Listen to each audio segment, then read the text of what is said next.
अस्सलामुअलैकुम, कैसे हैं आप सब लोग? उम्मीद है कि खैरियत से होंगे और अल्हम्दुलिल्लाह मैं भी बिल्कुल ठीक हूँ। तो जी ये नेक्स्ट जो है ना पूरे वीक का मैंने आपसे यानी कि जो अभी हुई वीक गुज़रा है तकरीबन उस पूरे ही वीक का ये व्लॉग है, इकट्ठे मैंने बना लिया था। थोड़ा-सा आजकल बड़ा बिज़ी सा टाइम गुज़र रहा है। तो इस वीक से जो है ना क्योंकि थर्सडे से भी मैं कोई सफाइयाँ नहीं कर पा रही थी, बच्चों के वो फंक्शन वग़ैरह ये चल रहे थे। तो इस थर्सडे जो है ना मैंने सोचा बल्कि इस संडे से ही मैंने जो है ना वो स्टार्ट कर दिया। मैंने कहा बस इस वीक में जो है ना मैंने सिर्फ सफाइयाँ करनी है और मैंने कुछ नहीं करनी। काफ़ी सारे काम पेंडिंग पड़े हुए थे और मज़ीद ये कि आगे भी अगले वीकेंड के लिए भी जो है ना वो वेकेशंस हमारी अनाउंस हो गई हैं और उसमें भी कहीं ना कहीं हम लोग घूमने फिरने में ही लगे रहेंगे। सो इसलिए बस मेरे पास जो है ना मैंने सोचा ये वाला वीक इसमें मैं अच्छी तरह से जो है वो काम अपना निपटा लेती हूँ। पहले मैंने गार्डन में जाके देखा, गार्डन में जो है वो थोड़ा बहुत हम लोगों ने वो फ्लावर बेड भी बनवाया है। तो गार्डन मतलब पीछे का जो बैकयार्ड है वो भी काफ़ी गंदा हो रहा था। तो खैर मेड के आने के बाद मैंने जो है ना वो अंदर की पहले से सफाइयाँ स्टार्ट की हैं। अच्छी तरह से पूरे घर के मैंने जाले उतारे हैं और ये पर्दों की जो रेलिंग है ना इसके ऊपर भी काफ़ी डस्ट वगैरह जमा हुई हुई थी जो कि मैं इग्नोर किए जा रही थी और इस तरफ का जो है ना वो सफाई का काफ़ी टाइम से ध्यान ही नहीं दिया था। तो अब जो है ना मैंने ये सारे पर्दों की रेलिंग्स वगैरह अच्छी तरह साफ़ की हैं, सारे घर के जाले साफ़ किए और इसके अलावा मैंने जो है ना वो पंखे भी जो है ना साफ़ कर लिए।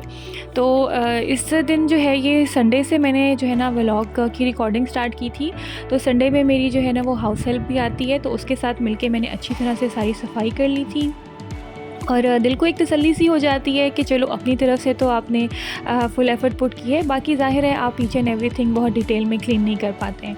तो फ़िलहाल जो है ना मैं क्या कर रही हूँ कि मैंने सारे जाले वगैरह साफ़ कर लिए, रेलिंग्स के ऊपर से मिट्टी साफ़ कर ली और अब मैं जो है ना ये लंबा वाला डस्टर है, इससे मैं पीछे जो है ना ट्रॉलीज़ की कोने वगैरह अच्छी तरह से डस्ट ऑफ़ कर रही हूँ। इससे ये है कि जो मोटी मोटी डस्ट है ऊपर से गिर जाती है और फिर डस्टिंग के बाद अच्छी तरह से हर चीज़ क्लीन हो जाती है। फर्दरमोर जो मेरे जैसे आर्टिफिशियल फ्लावर्स या प्लांट्स वगैरह होते हैं ना वो भी मैं इसी डस्टर से ही क्लीन कर लेती हूँ क्योंकि बहुत डेलिकेट सी उनकी पेटल्स वगैरह होती हैं। तो मैं जो है ना उन्हें मंथ में एक दफ़ा पानी से वॉश कर लेती हूँ। एक बड़े से टब में पानी भर के उसमें से उसको वॉश कर लेती हूँ और जो रेस्ट ऑफ द मंथ होता है उसमें मैं अच्छी तरह इसी डस्टर से ही उनकी जो डस्ट है ना उसको ऑफ़ कर देती हूँ। इसके अलावा जो मेरे पास नेचुरल प्लांट्स मैंने रखे हुए हैं ना उनको भी मैं इसी तरह से क्लीन कर लेती हूँ। तो हाउस हेल्प मेरी जो है ना वो बड़े प्यार से वैक्यूम मारी थी और मुझे तसल्ली नहीं हो रही थी। तो फिर मैंने उसको बोला कि आप दूसरी साइड से जो है ना वो इतनी देर में झाड़ू से गन साफ़ कर लें और वैक्यूम ऊपर से मैं मारती जाती हूँ। तो इस तरह से ना ब्रश और वैक्यूम दोनों ही लग जाएंगे और अच्छी तरह से जो है वो घर साफ़ हो जाएगा।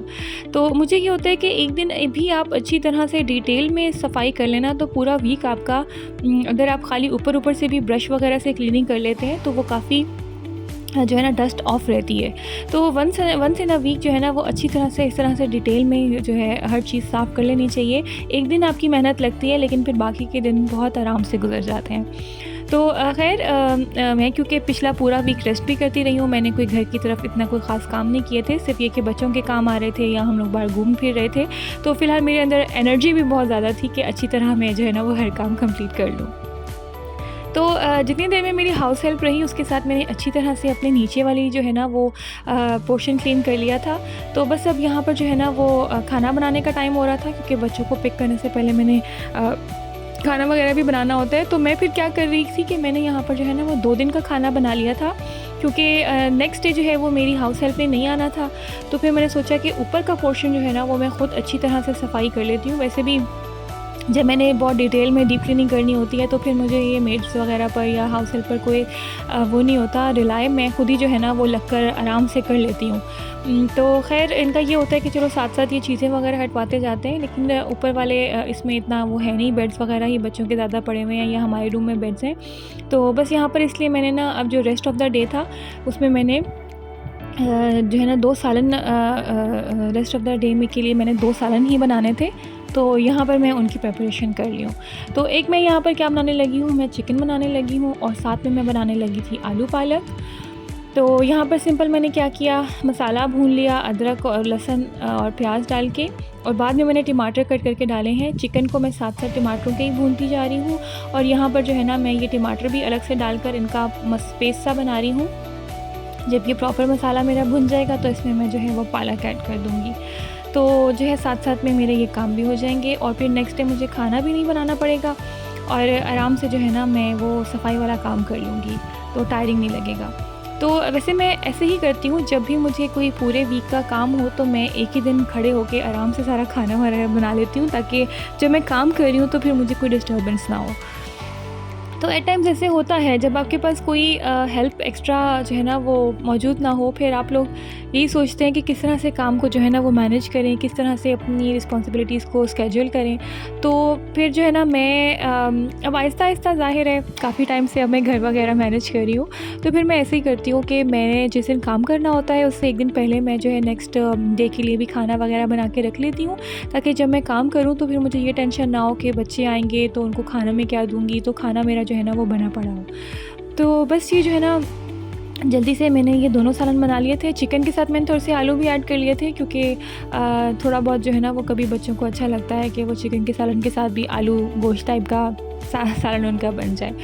खैर ये मैं जब आलू पालक बनाने लगी तो मैंने जो है ना ये पकौड़ों के लिए पालक मंगाई थी, तो थोड़ी सी मेरे पास फ्रेश पालक भी पड़ी हुई थी, तो मैंने इसको बॉईल किए बगैर ही जो है ना वो इसमें डाल दिया, क्योंकि बिल्कुल थोड़ी सी ही थी, तो मुझे था कि चलो ये इसमें जो है ना आलूओं के साथ ही बॉईल हो जाएगी। लेकिन इसका जो है वो इतना मज़ेदार सा फ्लेवर आया पालक का कि मैंने सोचा नेक्स्ट टाइम जो है ना वो मैं प्री बॉईल किए बगैर ही पालक को यूज़ करूँगी, क्योंकि बहुत डिफरेंस और बहुत अच्छा सालन बना था। मैंने फ़र्स्ट टाइम ऐसे पालक को डाला है, मैंने कभी भी ऐसे नहीं डाला, मैं हमेशा जो है ना वो प्री बॉईल करके रखती हूँ पालक को। खैर ये मेरे पास पहले की पालक पड़ी हुई थी, अब तो बहुत सीजनल अच्छी सी फ्रेश पालक आई हुई है। ये पिछले जो है ना कुछ वीक्स में फ्रेश पालक नहीं आ रही थी, तो मैं फ्रोज़न पालक ले आई थी, क्योंकि जो है ना मेरा वैसे पालक आलू वगैरह और इस तरह की चीज़ें हैं, और मैं तो इसे ऑमलेट में भी डाल लेती हूँ पालक, तो खाने का बहुत दिल करता है। लेकिन खैर मैंने दोनों को मिक्स करके बना लिया और बड़ा मज़े का ये सालन बना था। साथ में फिर अब बस मैंने कहा आटा गूँध लेती हूँ, तो बच्चों के आने से पहले जल्दी जल्दी रोटी भी बन जाएगी और खाना जो है ना वो मेरा रेडी हो गया था। तो आज के दिन की जो है ना मेरी सारी रिस्पॉन्सिबिलिटीज़ पूरी हो गई थी। मैंने नीचे का पोर्शन अच्छी तरह डीप क्लीन कर लिया था, और जो है ना साथ में मैंने 2 दिन का खाना भी बना लिया था। और अब जो है ना अगले 2 दिन मेरे पास थे, जिसमें मैं आराम से जो है ना वो ऊपर के पोर्शन की क्लीनिंग करती रहूँगी। और ख़ैर मैंने वो रिकॉर्डिंग में नहीं लेकर आई हूँ, मैंने सोचा बस बहुत ज़्यादा क्लीनिंग की वीडियो हो जाएगी और मेरे व्यूवर्स जो है ना वो बोर हो जाएंगे। एनीवेज़ साथ में मैं जो है ना वो अपना पीसी वाला नाश्ता भी शेयर करती जाऊँ। सारे कामों से फ्री होकर तो मैंने जो है ना बहुत लेट उस दिन तकरीबन 12:30 बजे जाकर जो है ना वो नाश्ता किया था। और बस नाश्ते में मेरे पास यही है, मेरा कैबेज वाला ऑमलेट है, साथ में मेरी मल्टीग्रेन ब्रेड है, और उसके अंदर भी कैबेज वाला ही ऑमलेट है, जो कि मैंने आपसे पहले भी शेयर किया हुआ है कि मैं किस तरह से बनाती हूँ। अच्छा नेक्स्ट डे है ये, और नेक्स्ट डे मैं क्या कर रही हूँ, यहाँ पर मेरे पास जितने भी इंडोर प्लांट्स पड़े हुए थे ना, उनकी रूट्स को अच्छी तरह से हवा लगवाने के लिए मैं इसकी सॉइल को अच्छी तरह से डिग कर रही हूँ। इसको मेरे ख्याल है गोड़ी बोलते हैं, हाँ। तो अच्छी तरह से मैं इसकी सॉइल को डिग कर लूँगी। ये जितनी भी सॉइल है इसकी वजह से इसकी रूट्स को हवा लग जाएगी। और अब जो है ना मैं इनको पानी नहीं दूँगी बिल्कुल भी ना, 1 दिन के लिए मैं इनकी रूट्स को अच्छी तरह से हवा लगवाऊँगी। और बस ये उस दिन की वीडियो है कि जिस पे फिर मैंने जो है ना शाम में जाकर और ऊपर का सारा पोर्शन जो है वो क्लीन कर लिया था, ठीक है। अब ये जो है उससे भी नेक्स्ट डे की वीडियो है। ऑलमोस्ट ये मैंने आपसे पहले संडे शेयर किया, फिर मैंने मंडे शेयर किया, और अब ये ट्यूसडे शेयर कर रही हूँ। और ट्यूसडे में अगेन जो है मेरी हाउस हेल्प आती है। ऊपर का सारा काम हो गया था, अंदर की डीप क्लीनिंग अच्छी तरह से हो गई थी, और अब बारी आती है जी बैकयार्ड की। तो बैकयार्ड मैंने उसके साथ जो है ना वो वैसे हाउस हेल्प के साथ मिलकर ही करवाया था। ब्रश हम दोनों ने इकट्ठे लगवाया था, उसके बाद फिर हम वाइपर से जो है ना सारा वॉश भी कर लिया था।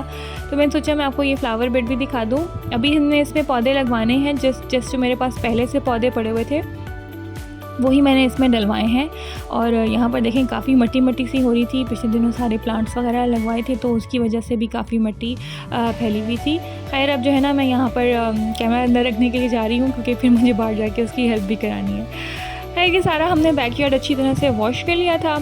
बाहर बस अब मैं सिर्फ फर्नीचर वगैरह की जो है वो डस्टिंग करवा रही हूँ, और अब मेरा जो है ना इस वीक में ये काम भी हो गया था। वैसे पिछले दिनों सलाला में ना काफ़ी ज़्यादा विंड थी, बहुत विंडी सा था बाहर, और उसकी वजह से भी पता नहीं क्यों बाहर से बहुत ज़्यादा डस्ट वगैरह उड़ रही थी। तो एनीवेज़ ट्यूसडे को फिर मैंने क्या किया कि संडे मंडे का तो खाना हमारा हो गया था, और ट्यूसडे को भी क्योंकि मैं सफाई मोड में ही थी, तो मैंने सोचा आसान सा खाना बना लेती हूँ। तो मैं यहाँ पर जो है ना बस वो दाल चावल बनाने के लगी हूँ। ये वाली जो दाल है ना शौक़ से बच्चे खा लेते हैं राइस के साथ, अच्छी लगती है, और मुझे ख़ुद भी खैर ये बहुत पसंद है। मसूर की दाल होती है, तो मैं ये 2 दालें मिक्स करके बनाती हूँ।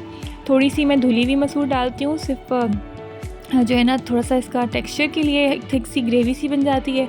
और इसके साथ मैं जो है ना इसमें जो होल मसूर होती है, यानी फुल साबुत मसूर, वो डाल देती हूँ और इस तरह से जो है ना मैं मिक्स करके ये वाली दाल बनाती हूँ। तो बस जो है ना मैंने ये मेजर कर ली है, 1 कप मैं दाल बनाने लगी हूँ और इसको मैं अच्छी तरह से वॉश करके पैन में डाल दिया है। इसमें मैं ऐड कर दूँगी पानी और इसके बाद मैं सिंपल इसमें सिर्फ नमक डालती हूँ और इसके बाद मैं इसमें मिर्च डालती हूँ। ज़्यादा कुछ इतना मैं नहीं डालती हूँ इस वाली दाल में। और जो है ना क्विकली सा बस इसको मैं बना लेती हूँ। तो यहाँ पर मैंने जो है ना वो नमक डाल दिया है, नमक मेरा ख़त्म हो गया है और रिफ़िल करने वाला है। और साथ में मैंने ये मिर्चें डाल दी हैं और ये मिर्चें जो है ना, ये पता नहीं मैं कौन सी मिर्चें ले आई हूँ, शायद मैं कश्मीरी मिर्चें, मैं कौन सी, बहरहाल जो भी मिर्चें हैं, ये बहुत ही मिर्चीली मिर्चें हैं। तो मेरा अमूमन जितना, यानी कि मेरा ना एक हाथ तो बना हुआ है कि इतनी मिर्च डालनी है, लेकिन ये उससे ज़्यादा ही हो जाती है। तो नेक्स्ट टाइम अब जो है ना इससे कम करके डालनी पड़ेगी। और बस साथ में मैंने इसमें जो है ना गार्लिक का क्यूब डाल दिया है, एक पेस्ट का। मैं इसमें वैसे क्यूब नहीं यूज़ करती हूँ, लेकिन मेरे पास गार्लिक ख़त्म हुए में सिर्फ पेस्ट ही पड़ी हुई है, तो मैंने खैर वो पेस्ट डाल दी है। और जो है ना अब ये मैं क्या कर रही हूँ, ये मेरा ख़्याल है शायद वेडनेसडे का व्लॉग आ गया है। वेडनेसडे की रिकॉर्डिंग है। वेडनेसडे को सुबह मैंने जो एक दिन पहले ये सारे प्लांट्स को अच्छी तरह से इनकी रूट्स को हवा लगवाई थी। तो अब मैं इसमें डाल रही हूँ थोड़ा सा फर्टिलाइज़र। यहाँ पर ये इस तरह से जो है ना फर्टिलाइज़र मिलता है छोटी छोटी बॉल्स में। तो मैं, क्योंकि बिल्कुल इंडोर प्लांट्स हैं, इनको पानी वगैरह भी कम ही देना होता है, तो थोड़ा सा मैं इसमें 1 टीस्पून करीबन हर किसी में एक फर्टिलाइज़र जो है ना वो डालती जा रही हूँ सारे प्लांट्स को, जो मैंने अंदर रखे हुए हैं, बाहर रखे हुए हैं। और जब हमने फ्लावर बेड बनवाया था तो उसमें हमने नेचुरल खाद भी डलवा दी थी, कंपोस्ट भी डलवा दी थी और ये फर्टिलाइज़र भी डलवा दिया था। तो बाहर वाले प्लांट्स को तो देने की ज़रूरत नहीं थी, सिर्फ अंदर वाले प्लांट्स से मैंने अच्छी तरह से ये फर्टिलाइज़र डाल के और साथ में सारे प्लांट्स को वाटर कर दिया था। और बड़ा अच्छा लगता है जब थिंग्स वैसे ही हो जाती हैं जैसे आपने प्लान की हुई होती हैं। एनीवेज़ काम मेरे सारे हो गए थे और अल्हम्दुलिल्लाह बहुत खुश हूँ मैं। यहाँ पर मैं करती हूँ अपने व्लॉग को एंड आपसे इंशाल्लाह एक एनर्जी भरे व्लॉग के साथ नेक्स्ट टाइम मुलाकात होगी। दुआ में याद रखिएगा, वीडियो को लाइक एंड शेयर ज़रूर कीजिएगा। अल्लाह हाफ़िज़।